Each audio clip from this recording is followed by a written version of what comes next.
আসসালামু আলাইকুম, বিসমিল্লাহির রহমানির রহিম। সবাইকে স্বাগতম আমার চ্যানেলে। শুভ সকাল। রান্নাঘরে চলে আসলাম। খুদের চালে বোয়া রান্না করব। অনেক দিন পরেই রান্না করতেছি। প্রায় ঈদের পরে একদিন রান্না হয়েছিল, ইভারা যখন এসেছিল তখন। তারপর ঈদের পর আর রান্না হয়নি, যে গরম পড়েছে। তারপর একটু বৃষ্টি দেখে একটু ঠান্ডা ঠান্ডা দেখে মনে করলাম আজকে একটু খুদের চালে বোয়া রান্না করি।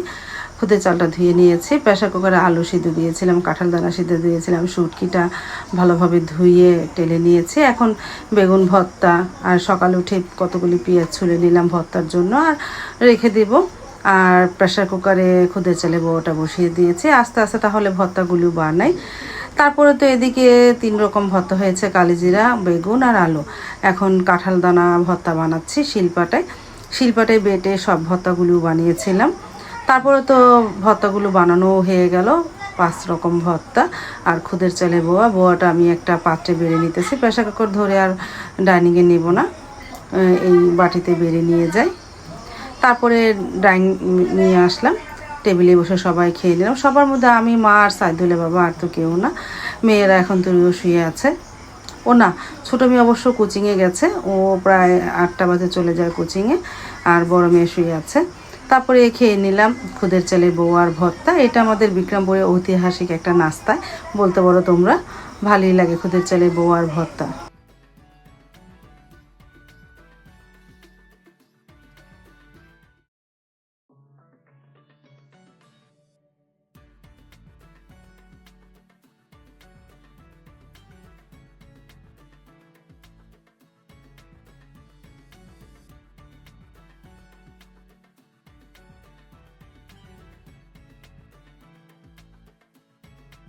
সকালে নাস্তা খাওয়ার পর ঘর ঝাড়ু দেওয়া হলো, তারপরে থাল বাসন ধুইলাম, অন্যান্য কাজও সারলাম। ওই ভিডিও আর আজকে আর করলাম না। তারপরে দুপুরে কি রান্না করব সেই আয়োজন নিয়ে চলে আসলাম রান্নাঘরে। করলা দিয়ে ডিম দিয়ে ভাজি, আর মৃগেল মাছ ডাঁটা দিয়ে ঝোল, আর ভাত।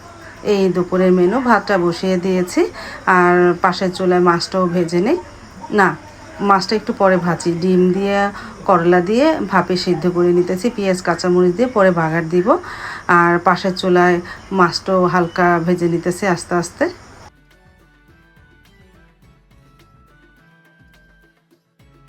আর এদিকে সাইদুল বাবুও চলে এসেছে, লিচু নিয়ে এসেছে, মাকে দিলাম খেতে। মা আমাকে একটা মানে বলতেছে একটা খেয়ে দেখো, অনেক রস লিচুগুলো। আমি বলছি না, পরে খাবো না। তারপরে সমোসাও এনেছিল, সমোসা খেলাম। রান্না করতে করতে প্রায় 2টার উপরে বেজে যায়, এই জন্য সাইদুল্লাহ বলতেছে কিছু আনবো কিনা। পরে সমোসা আনলো, খেতে খেতে দুপুরে আয়োজনও হয়ে যাবে না। আর এদিকে কারকল না, সরি, করলা ভাজিটা ডিম দিয়ে হয়ে গেছে।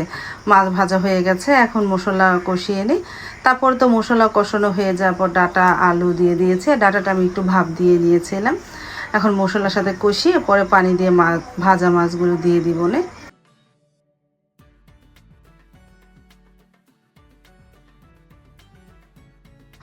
সবজিটা কষানো হয়ে যাবার পানি দিয়েছিলাম, এখন একটু শাক দিয়ে নাড়াচাড়া করে ভাজা মাছগুলো ছেড়ে দিব না।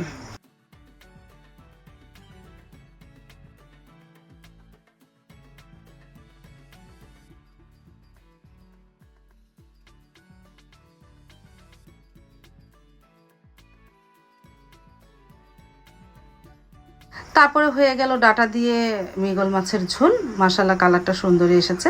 এখন টেবিলে খাবারটা নিয়ে যাই। এই যে টেবিলে চলে আসলাম, মা আমি সাইদুলের বাবা খেয়ে নিলাম। আর মেয়েদের জন্য একটু মাছ ভাজা তুলে রেখেছিলাম, ওরা যদি পরে খায় খেয়ে নেবে না।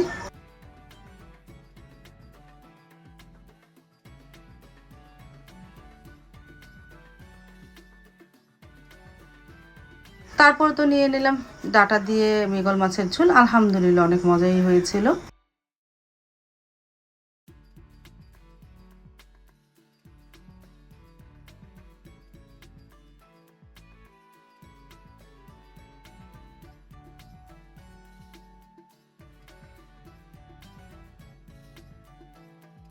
তারপর তো প্রায় বিকেল দিক দিয়ে একটু বৃষ্টি হলো, গতকালকের মতন।